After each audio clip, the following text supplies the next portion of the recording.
How to save contacts to Google account. It's pretty simple and a quick process, so let's jump into the video. First thing first, what you want to do is head over to your application contacts. Once you're in this page, it will show you all the list of the contacts that you have it on your device.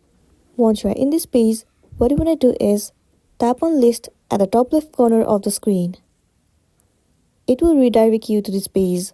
Once you are in this page, what you want to do is tap and hold the option where it says all contacts and then click on export.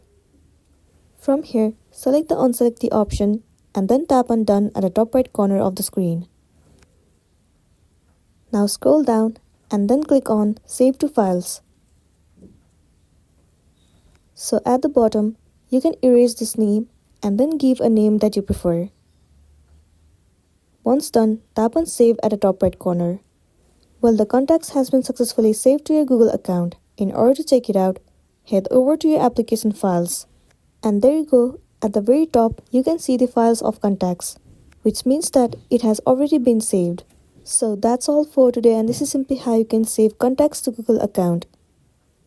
Make sure to smash the like button and consider subscribing if you found this video helpful. We'll see you in the next one.